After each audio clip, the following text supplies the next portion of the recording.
Well, it's great to have all of you here with us today. My name is Chris. I just want to give a warm shout out to everyone across all of our locations, those of you watching online. We're in this fourth and final part of this series titled Infinite. And in part one, when we started this journey through this series, we landed on this incredible truth that Jesus, these were his words, that he was and is the way. Jesus didn't say he knew the way. He goes, I am the way. And then Jesus said, I am the truth. He didn't say, hey, I know the truth. No, Jesus said, I am the truth. And then he goes, I am the life. Again, he didn't say, I know about this thing called life. He goes, no, I am the life. And then he dropped this stunning statement. He said, no one comes to the Father.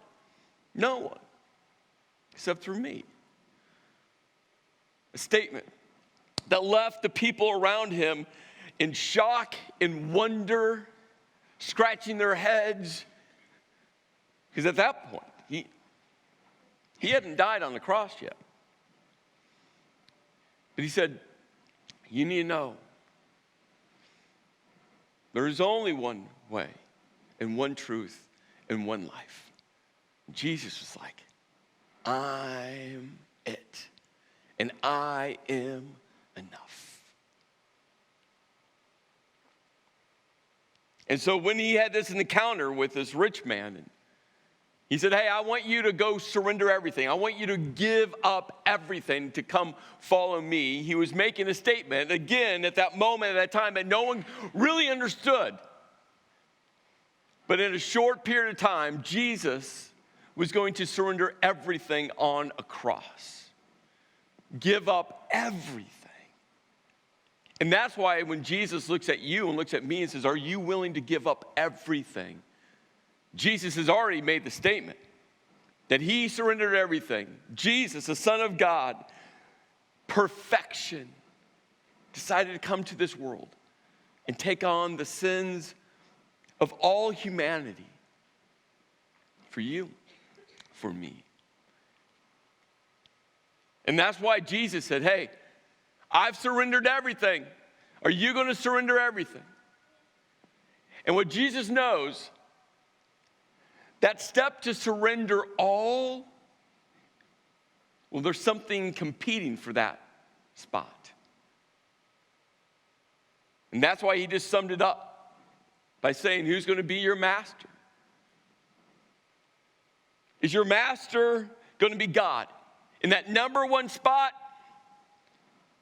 And Jesus goes right for the jugular. He goes, or is it going to be your stuff, your possessions, your money, your things? What is it going to be? Because you can't serve both. There's only one number one spot. And all of that leads us up to this fourth and final part. So if you missed parts 1, 2, or 3, or maybe you're just a first time online with us or at one of our locations, I can't encourage you enough to go back and you gotta watch all 3 parts, because all 3 parts all lead into where we're landing this series today.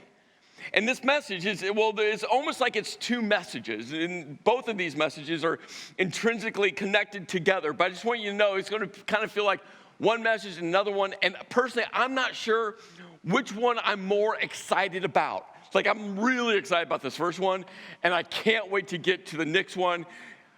And some of you are thinking right now, well, just start already. But what's incredible is we take this journey together, and we get to land where we get to land today. There was a guy named Paul who his life was dramatically shifted because of, well, an encounter with God. And he went from killing Christians, trying to stop the movement of this new group of people that simply went by the term the way. I wonder where they got that from. And God said, no, I want you to use all that passion, all that zeal to tell people about Jesus.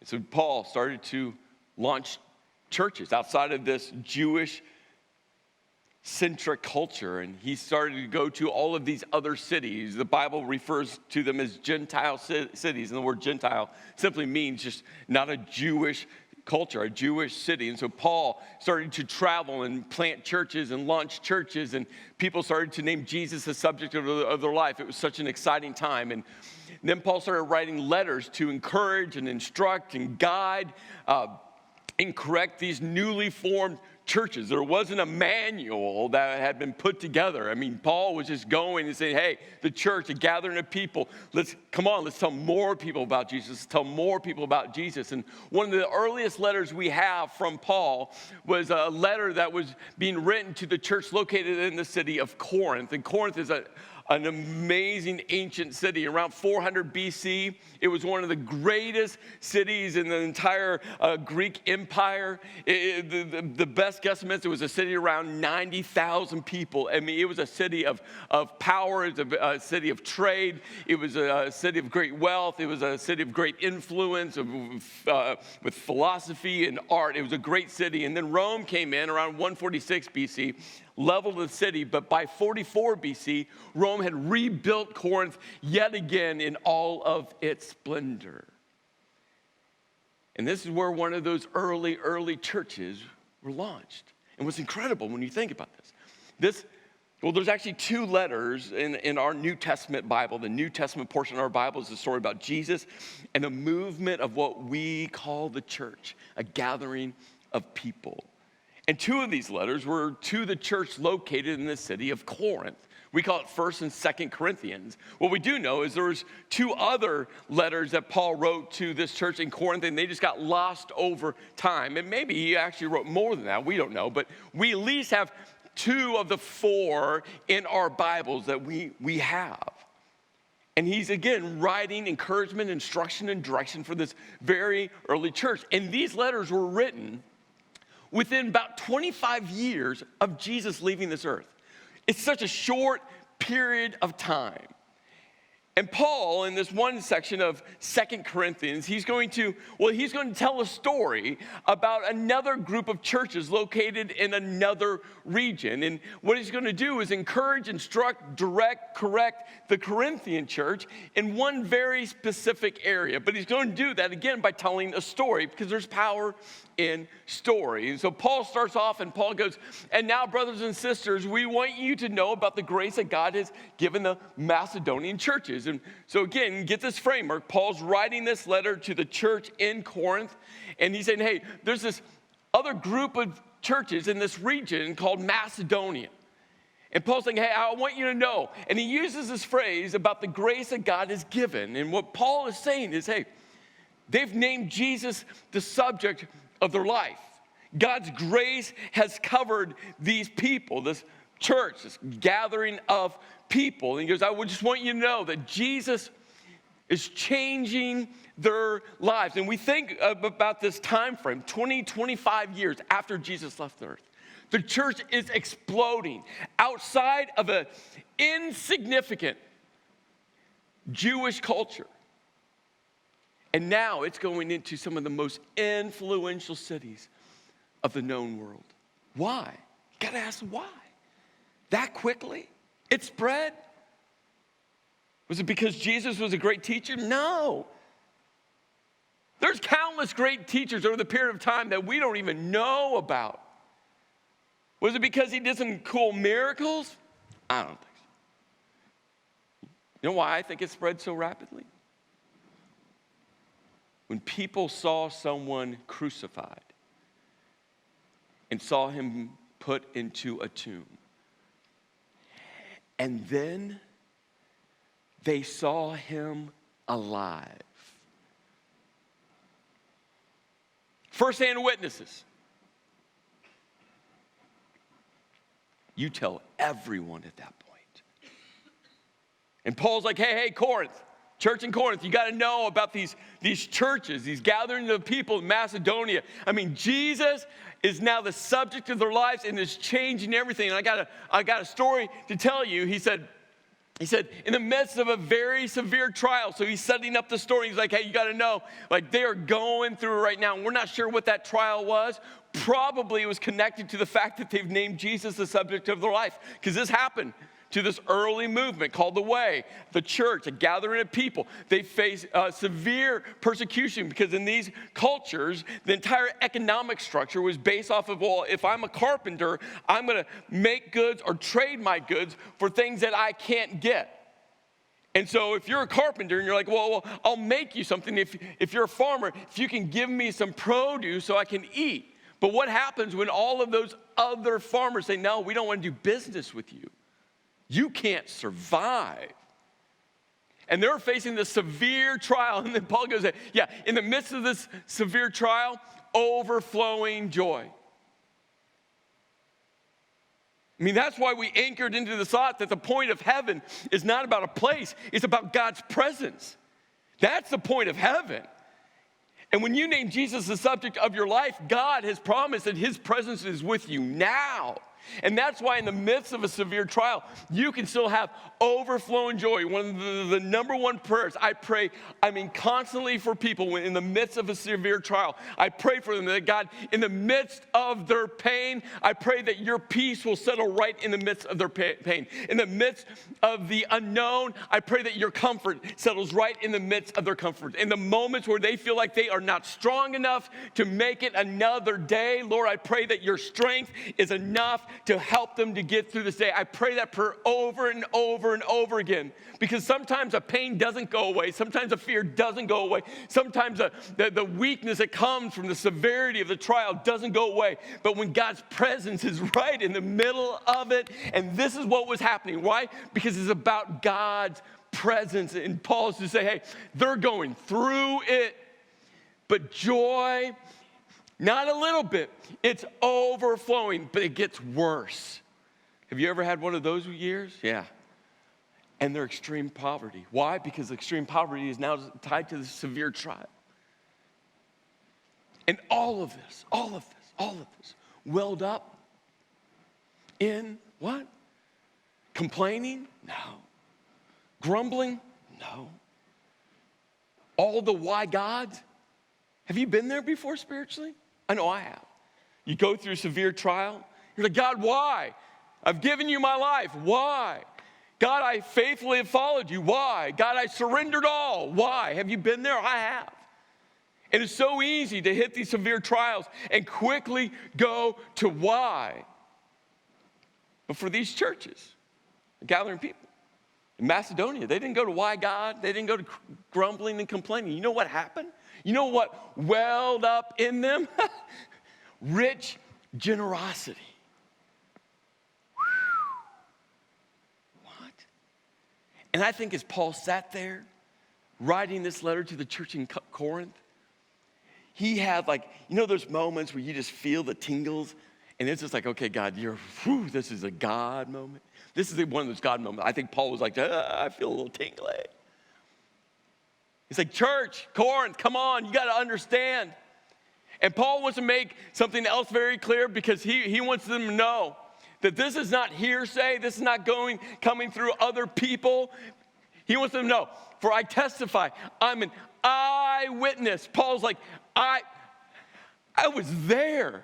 I'm seeing firsthand what's going on. He goes, for I testify that they gave as much as they were able. And again, I think Paul sat there going, not just as much, but beyond their ability. And I think Paul leaned back at that moment because he saw this all happening.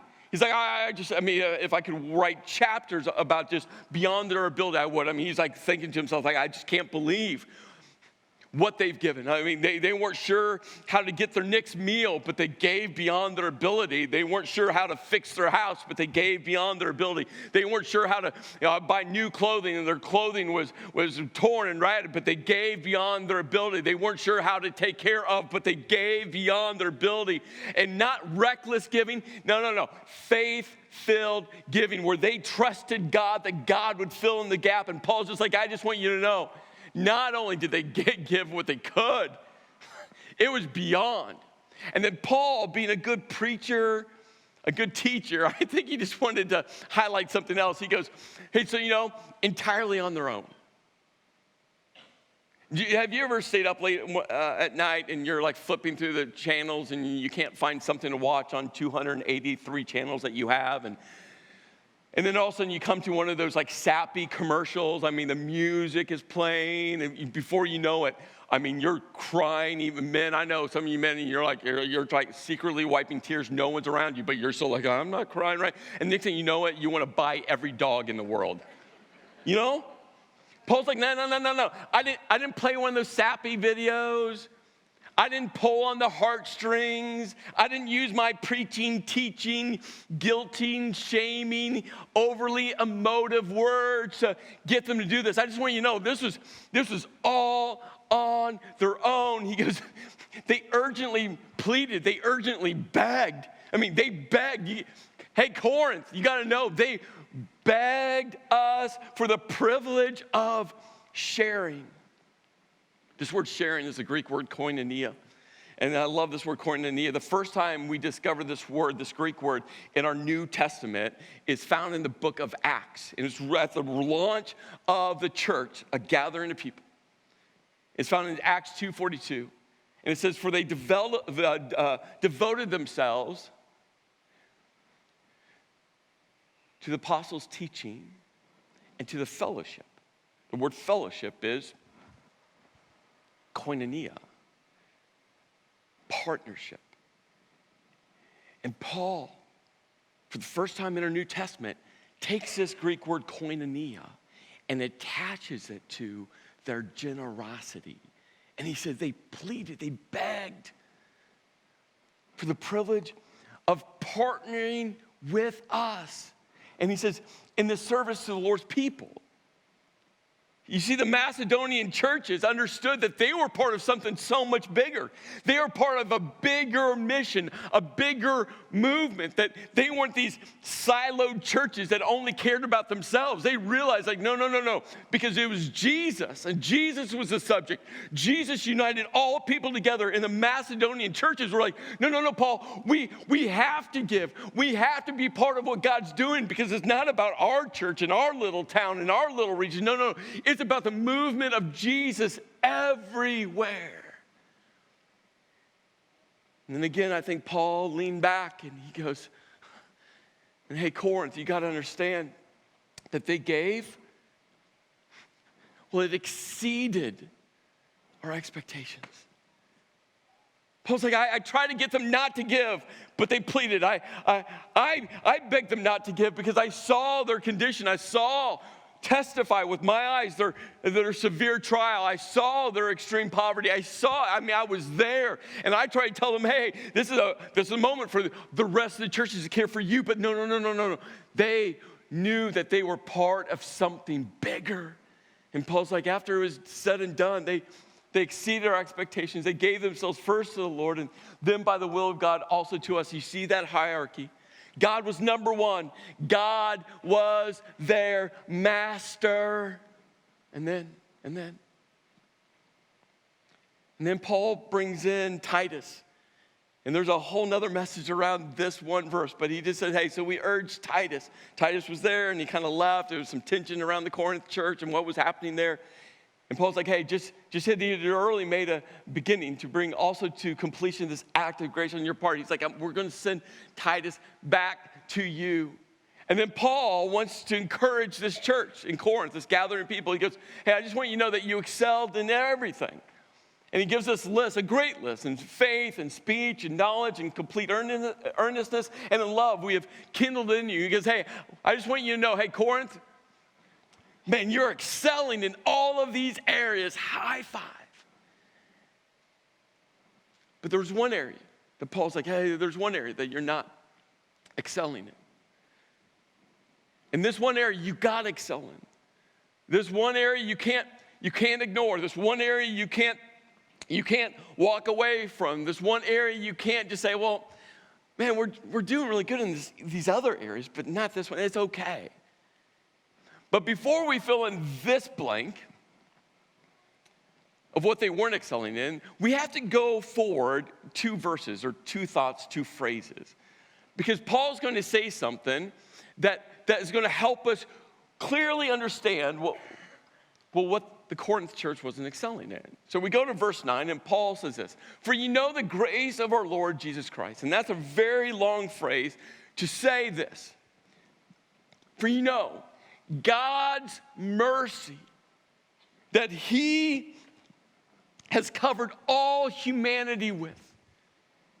God's mercy from sending his son to die on a cross for whosoever believes in him shall not perish. Why? Because for God so loved the world that he what? Gave.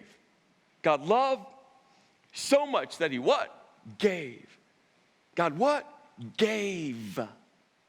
And Paul's like, hey, you know the grace of the Lord Jesus, God's mercy that he has shown through his son on the cross. And then Paul does something Paul was a smart guy. Because Paul understood this fight for number one. Is your master going to be God, or is it going to be money? Is it going to be God, or is it going to be money? Paul understood that the chief competitor to all of our hearts is our stuff. And Paul brings in this language to communicate something so transformational. He goes, that though he, Jesus, was rich, not in earthly wealth, yet for your sake he became poor. What? Jesus, the Son of God, was in heaven, perfect, holy, no blemish. He had everything, chose to become poor, to take on the sin of the world, your sin, my sin, so that you, through his poverty, might become rich. For God so loved the world that he gave. And with that as a framework, Paul, writing to this church, a gathering of people in Corinth, said, see that you also excel in this, the grace of giving. Corinth was a wealthy city. And Paul's like, hey, there's these churches in Macedonia, and they have nothing. And they're excelling in the grace of giving because God is a master of their life. Because a life of generosity has nothing to do with how much money you have. It has everything to do with who's number one. And it's out of these words to the church in Corinth that last week you all received, if you were here, received a card online, you had a digital card. And if you weren't here last week, in your seat pockets across all of our campuses, there's one in your seat pocket that you can grab. And half of it, the half with the boxes, is for you to take home. Watch part 3, I explained it all. But it's this first one that has name. And 438 cards were turned in. And let me just preface, that's cards. I mean, the number of people, because many of these cards were filled out by couples, husbands and wives, families. I mean, this represents 700-800 people. And there's a simple phrase that it says, in 2019, I will excel in irrational generosity by committing to give first, save next, live off the rest. Give first is all about making sure that God is master, not your money. But this phrase, excel in irrational generosity, we pulled out of these words Paul wrote to the church in Corinth. The irrational part were the Macedonians. They just didn't give, they gave beyond. They gave with absolute trust, absolute faith that God was going to fill the gap. And we want to be a church that excels in irrational Irrational generosity. You know, I think about Tri-County Church. Almost 24 years ago, Tri-County Church was launched. And the storyline around Tri-County Church is a group of people that have excelled in irrational generosity. I think about Tri-County Church, and over the almost 24 years, the number of people that have named Jesus the subject of their life. I think about the number of people that have been baptized. I think about the number of marriages that have been saved, healed. I think about the number of marriages that have come together. I think about the number of kids and students that their faith came alive because church was a place they wanted to come to. They begged their parents to come to. I think about the number of addictions that have been broken. I think about the number of people that found themselves in a place of life in a severe trial where it felt like there was no hope, and they discovered that hope had a name. I think about the over 24 years, the number of individual lives that have been changed. And now almost 24 years, in 2020 is going to be our 25th year anniversary, which we're going to celebrate and have a party. I cannot wait for 2020. Plus, that's just a really cool year, by the way, 2020. And now Tri-County Church looks more like this. And I think about the irrational generosity that helped build the Du Bois Hill campus. It's now our broadcast campus. It's where I speak from on the weekend. I think about the number of people that just gave irrationally to the point where the Du Bois Hill campus, we don't have a mortgage, we don't have a debt on this building because of irrational generosity. I think about a group of people that said, you know what, we got to reach more people. And the first step to say we got to launch a campus, and they launched downtown Du Bois. And the rational generosity to help get that campus up off the ground as it continues to reach more people. And do you realize that 85% of all multi-site churches never launch more than 2 campuses? They don't. And I think about the group of people driving from Clearfield that said, you know what, we got to have a church like this in Clearfield. And so that group of people, with the people at Du Bois downtown and Du Bois Hill, that said, you know what, we're going to give irrationally so we can launch another church in another local community. And it started in a hotel, and I've seen pictures, and that place was not nice. And then people gave more irrationally for them to move into their current location. And right now, that church is growing so rapidly, we're already out of space. I mean, kids, they're hanging from the rafters, not literally. Maybe they are. But I'm just telling you, it is packed out. I think about a group of people that's heard about what God was doing through Tri-County Church and gave their entire building and all of their assets to us. And now we have a Tri-County Church in Grampian because of irrational generosity. And I think about our online campus. It's our second largest campus we have right now. And because of people's irrational generosity. And I remember us launching this, and I get this. Some of you, when we first started talking about it, and this is okay, by the way, I'm going to make fun of you in a minute, but I'm okay. Like, I love you still. Some of you were thinking when we were announcing online campus, you're thinking to yourself, that ain't no church. You can't go to church online.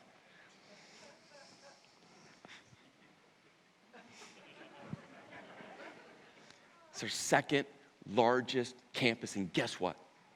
You know what the number one step for people is before they even take a step into our physical locations? Online. Some of you online right now, you're in the shadows because you're just trying to check out Tri-County Church because you've heard we're a cult and you're just trying to make sure we're not. Surprise! Right? It's true. Many of your stories, the first time before you ever step foot into a physical location, you were online in the shadows, not in the chat room. You were just trying to check this place out. For some of you attended for years, just before you took a step in. I tell you, what's going on our online campus is because of irrational generosity of people that say, we want to be the church that can break down walls. And so the online campus is now breaking down walls. People are taking in, you're inviting your friends. Their first step is online. We're now across state lines, across country lines. I mean, Jesus is moving because of irrational generosity. He said, we want to be the church. This weekend is our 1-year anniversary of our North Central campus, 1 year. And it's another story of a group of people that said, here, we want to be part of what God's doing. And here you go. Here's our building. Here's all of our assets. We want to be a part. And over this last year, we had 15 baptisms at North Central. It's like, yeah, right?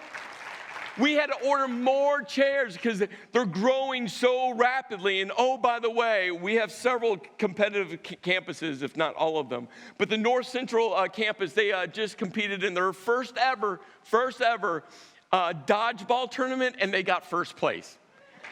There we go. Right? And then last summer, a couple said, we want to reach our community in Ridgeway. And their entire life group surrounded them and said, we are going to do this with you. And with Adam and Laurel and this life group, we launched in Ridgeway. And last Sunday night, weather was horrible. We did a night of worship up in Ridgeway. And it was a moment. And we had over 130 people gathered into this church that was built in 1907. You can clap for that. And God is moving in Ridgeway, and all of this is happening because of rational generosity, because we realize it's not about us. It's about what Jesus is doing. And we have the opportunity to join God in what he's doing, to be a bright light in all of our local communities. I don't share a lot of numbers a lot of times. And one of the numbers I don't share anytime publicly is our weekend attendance numbers. I just don't share that because it's not what we're about. We're about people naming Jesus the subject of their life. And there's 2 numbers I'm going to share here in a moment that we're all about. But this first one is a weekend-centric number. And I share this one just to give you a picture of what God's doing across all of our locations. We had incredible Christmas services here a few months ago. And I mean, it was just story after story after story. And all of you were inviting people and coming with friends and family members and people that you've been praying for years, took a step into one of our locations. I mean, we just heard the stories. And as we pulled out of 2018 Christmas services, we just looked at the numbers. And then we compared 2018 to 2017. And this is something to celebrate, because this is what God is doing that we are part of. We had a 39% increase year to year of our Christmas services. Right shy of 4,000 people. I mean, you know the communities we're in. We're not pulling from cities of 1 million plus people. God is moving. In 2018, we had 438 hello cards. That's people that said, I'm here for the first time. Maybe they were here for a year, but these hello cards were finally people who were taking a step to say, I want to be known. 438, whether paper cards or digital cards, 438 people came through our doors that we know of. We know this number is a lot higher because some of you're still sitting there in the shadows, which is great, by the way. I mean, at one point, I hope you take a step in. But I just want you to know, like, we're celebrating that.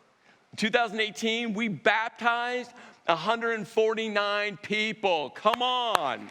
Like, we celebrate that number.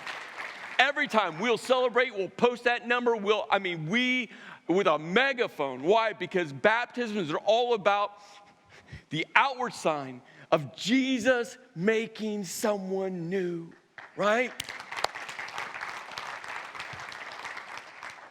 And right now, and we're working hard to increase this number, we have 48 life groups, 48 circles of people. And our goal here is to help you go from a row into a circle, because we need each other. Because of irrational generosity, We're expanding our global impact. It's our missions. Right now, we're partnering with Jamaica and Honduras and Consagnity. We're working on with Cru Campus Crusade for Christ on the state and State College on the Penn State main campus. I'm so excited about what we're going to be able to do. Your generosity helped launch Anthem Church in Boston, and it goes beyond. And we're working on an even bigger strategy because we realize that we want to help be part of changing lives everywhere. Our local impact in all of our local communities, from Teen Moms. We launched Teen Moms in Du Bois. Now we're launching it in Lock Haven, and the ministry to those teen moms. It is, anyway. Divorce care, Celebrate Recovery, foster care, grief counseling. We hired on the Du Bois Hill campus, we hired someone to help us do grief counseling and just pastoral counseling, and story after story after story of people in our local communities that are just blown away that they can get great counseling and that they can come and it doesn't cost them anything. Your generosity is helping people get help. Because of irrational generosity, we were able to launch a couple months ago Square One. And Square One is a nonprofit all about helping people go from just surviving in life to thriving. We're trying to turn nonprofits on its head because we just don't want to give handouts. That doesn't help people go to thriving. Handouts keep people in the survival mode. We want to get to the root cause issue to help people thrive in this life. And through Only God Stories, we're able to launch not only in Du Bois, where Square One started, but we now have a Square One hub in Las Vegas, and now we have business partnerships in Las Vegas, church partnerships in Las Vegas, and we have business partnerships in all 4 of our counties, Jefferson, Clearfield, Elk, and Clinton County. We have local businesses that are saying, we want to be a part because we want to help our local communities. We've launched this thing called the I Am course. I Am is all about self-image, because if we can help people realize how much they are worth, it's a game changer.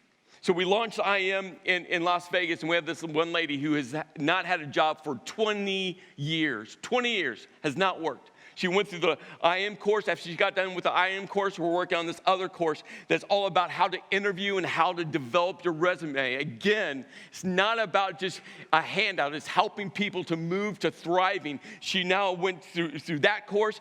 There's some ladies that helped buy her clothes so she could be presentable. She interviewed, she got a job, and she's now been working for 2 months after not working for 20 years. We're starting I Am in Du Bois this month, helping people. We're going to be launching our resume interview course, and it's going to spread out to all of our local communities. Again, trying to get to the root cause. And your generosity is allowing us to be that proactive so we can change our local communities, right? We, as a church, want to excel in irrational generosity. Every weekend, there's a 60-second video, and that 60-second video has these 3 words on it. Maybe you pay attention, maybe you don't.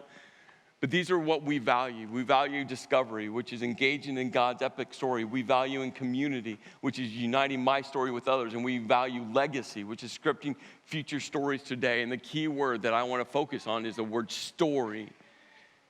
It's why every generosity moment, we share a story. And here's the truth. When your time on this earth is up, you're not going to take your stuff with you. But the stories that come through